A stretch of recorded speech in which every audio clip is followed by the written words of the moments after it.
البدع والأهواء، أهل البدع العقائدية وأهل البدع السياسية.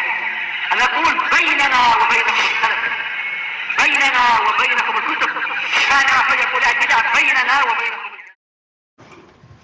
Bismillahirrahmanirrahim. Alhamdulillah. Wassalatu wassalamu ala Rasulillah wa alihi washabihi wa ba'd. Dan meneruskan bacaan kitab Bulughul Maram yang ditulis oleh Al-Imam Al-Hafidz Ibnu Hajar Al-Asqalani rahimahullah. Masih kita di bab yang ke-11, bab salatul marid wal musafir. Salatul musafir wal marid, salat orang yang safar, orang yang berpergian dan orang yang sakit. Di kitab salat. Ya, masih kita di kitab salat. Sebelum pada pertemuan terlewat tentang jamak, ya menjamak sholat dengan safar. Tidak ada keraguan, boleh. Ya, walaupun kan mengatakan jamak takdim tidak ada. Yang benar adalah ada sunnah mengawalkan dua sholat dengan kita mengumpulkan. Demikian juga jamak takhir. Sebelum kita berangkat, boleh kita menjamak. Tetapi dalam keadaan apa? Sempurna. 4 rakaat zuhur, 4 rakaat asar, ya demikian. Adapun qashar kita lakukan ketika di perjalanan, ya sudah lewat pembahasannya. Kemudian juga pembahasan tentang seorang yang nazil, safar tapi kemudian tinggal di rumah, di tempat dia safar, di Jakarta umpamanya selama 3 hari, dia tinggal di situ, ya maka boleh, ya untuk dia melakukan jamak dan qashar, ya demikian. Walaupun nanti akan kita bicarakan mana yang afdal atau bagaimana keadaannya seseorang yang dia itu dalam keadaan safar mendengar suara adzan dan dia tinggal di rumah, ya di rumah yang dia safar padanya. Kemudian juga mari sudah kita sebutkan hadis Abdullah bin Abbas radhiyallahu anhu tentang jarak seorang dikatakan safar. Ya, disebutkan di situ hadis Abdullah bin Abbas radhiyallahu anhu, hadisnya dhaif.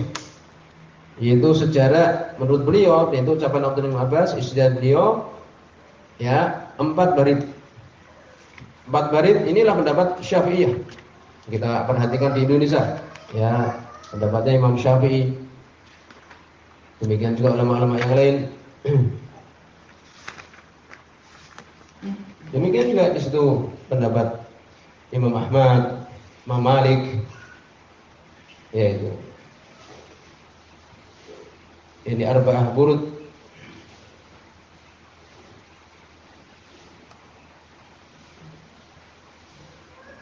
Dan kemarin kita sebutkan pendapat Ibnu Abbas ini yaitu 4 barid. 4 barid itu adalah 4 farsah, 1 farsah itu 3 mil, berarti 1 barid ada 12 mil, ya, dan 1 mil itu adalah 6.000 dira'. 1 dira' setengah meter, berarti 3 kilo 1 mil. Berarti kalau 4 barid berapa mil? Maka itu adalah sekitar 144 kilometer, ya 4 barid itu adalah 48 ya mil, berarti berapa? Berarti 144 kilometer. Itu 144 kilometer. Kami mendapat Ibnu Abbas. Di situ ada dalil yang kuat juga. Apa itu? Hadis Bukhari Muslim.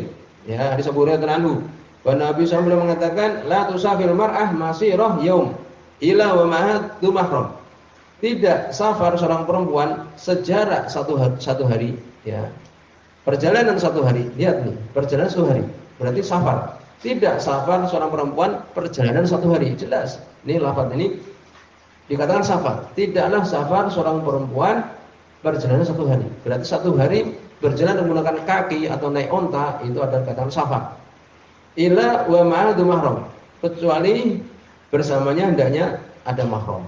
Itu jelas, ya. Berarti perjalanan 1 hari 1 malam itu katakan safar. Hadis ini jelas. Tapi kan tidak berarti batasan kalau kurang dari itu enggak boleh kan? Enggak kan.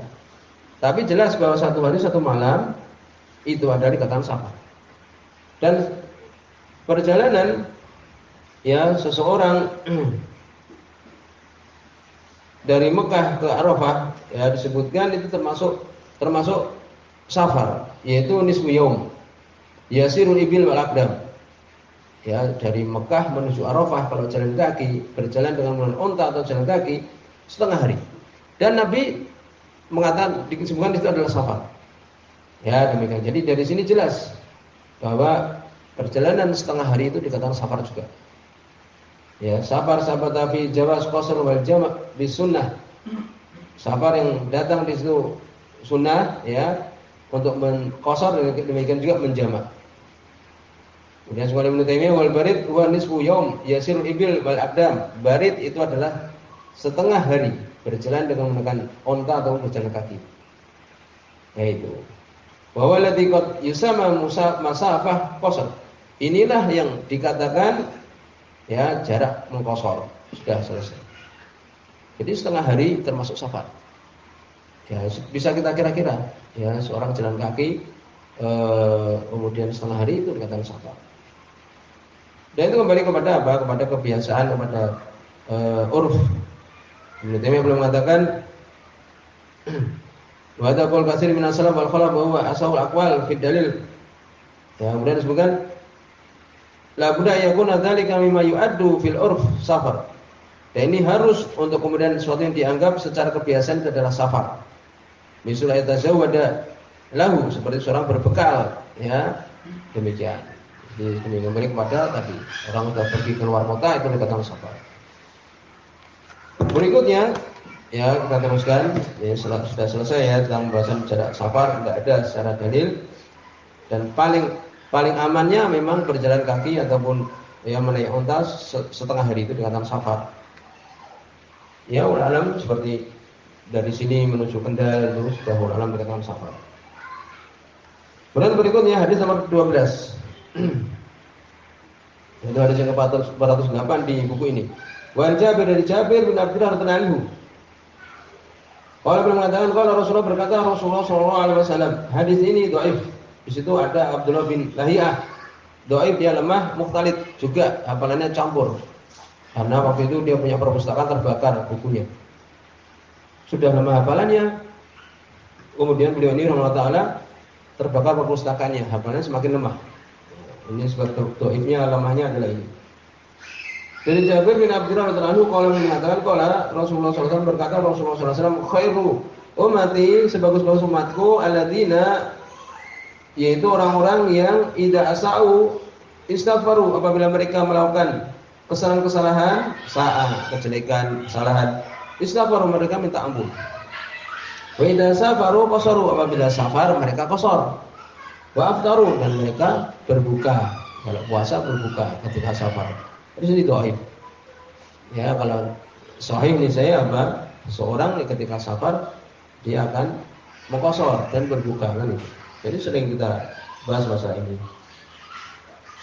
Ya, seorang ketika berjalan melakukan safar berpuasa boleh kalau tidak ada kesulitan ini. Akhrajahu Tabrani, meriwayatkannya, mengeluarkan Imam Tabrani fil Awsat, di Awsat, ini Mu'jam Awsat. Bi isnadi dhaif, dengan sanad yang lemah. Ibnu Hajar sendiri menghukumi lemah, ya. Wa bi mursal Sa'id bin Musayyib, dan dia ini di dalam mursalnya Sa'id bin Musayyib, seorang tabi'in. Ya. Tapi langsung mengatakan dari Nabi sallallahu alaihi wasallam, berarti mursal namanya. Indal Baihaqi, di sini Imam Baihaqi mukhtasar, ringkas.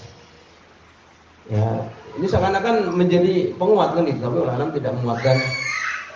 Ya, di situ riwayat mursal dari Sa'id bin Musayyib ini ada rawi namanya Ibrahim bin Abi Yahya. Ibrahim bin Abi Yahya ini kadzab, pendusta. Imam Syafi'i mensahihkan dia. Imam Syafi'i mengatakan dia sahih. Ya. Tapi dia tidak mengetahui, ulama yang lain mengetahui kesalahan dia. Yaitu, jadi Ibrahim bin Abi Yahya kadzab. Tidak bisa menguatkan tadi. Sehingga di situ dhaif. Walaupun memang sudah kita bahas bahwa ketika safar hukum qasar itu adalah apa? Sunnah. Kan demikian. Kadang-kadang kita ketika melakukan safar datang ke masjid yang jauh umpamanya disuruh imam. Ya, imam salat zuhur, salat asaran itu. Ya, lalu bagaimana yang mengatakan wajib? Ya dia harus melakukan salat 2 rakaat itu. Jadi yang belakangnya nanti ikut dengan dia yang safar itu, kemudian ketika dia salam, kemudian yang lainnya kan meneruskan. Orang yang tinggal di masjid itu, di sekitar masjid itu kan meneruskan, melanjutkan 2 rakaat lagi. Karena itu salat qadha. Tapi ulama hukumnya adalah ya qasar itu adalah makruh. Qasar itu adalah sunnah. Jadi kalau menyempurnakan itu makruh. Jadi boleh saja dia kemudian menyempurnakan. Kalau mau disuruh imam namanya, boleh dia menyempurnakan. Alam. Walaupun sudah pernah kita bahas, ulama mengatakan qasar itu wajib bagi orang yang safar. Berikutnya hadis yang ke-13. Wan Imran bin Husain, dari sahabat Imran bin Husain radhiyallahu anhu, hadis Bukhari. Ya, Imam Bukhari ini hadis. Qala belum mengatakan kanat bi bawasir, adalah aku, ya adalah padaku bawasir. Bawasir itu ambeien. Ini aku sakit ambeien, tahu ambeien kan? Ya, ini seorang kadang keluar darah di kuburnya, misalnya itu sakit. Pasal itu Nabi sallallahu alaihi wasallam ani sholat, maka aku bertanya kepada Nabi sallallahu alaihi wasallam tentang sholat. Orang yang sakit seperti ini kan ketika duduk sulit ya. Bagaimana? Faqala, maka Nabi sallallahu alaihi wasallam belum mengatakan. Ini sehingga dibahas dalam bab kita ini, sholat orang yang sakit juga di sini. Maka Nabi belum mengatakan sallallahu alaihi wasallam, "Sholli qaiman", sholatlah berdiri. Dalam keadaan berdiri. Qaiman sebagai hal nih. Sholatlah dalam keadaan berdiri. Fa'il lam tastati, maka jika engkau tidak mampu, faqaidan, maka duduklah. Fa'il lam tastati fa'ala jambin. Apabila engkau tidak mampu, maka ala jam. Ala jam yaitu seseorang berbaring di sisi kanan atau di sisi kiri. Dan hendaknya menghadap ke arah kiblat. Ke kanan dulu kan gitu. Kemudian menghadap ke arah kiblat. Ya, untuk dia menghadap ke arah kiblat. Ini kalau mampu kan itu. Rawal Bukhari, mereka Imam Bukhari yang mengatakan. Maka disebutkan di sini sebagai penjelasan seorang apabila tidak mampu berdiri ketika sholat, maka disyariatkan untuk dia itu sholat daripada duduk. Kalau tidak mampu maka dengan berbaring di sisi kanan ala jam, ada demikian. Kemudian dibahas ya di sini ada beberapa permasalahan. Hal ini adalah untuk sholat wajib. Ya, ini tadi kita sebut untuk sholat wajib. Apabila sholat sunnah kita dalam keadaan sehat itu pun boleh. Sholat malam umpamanya, boleh kita sholat malam dalam keadaan apa? Duduk. Dan pahala itu adalah separuh. Ya demikian. Maka di sini dibahas beberapa permasalahan.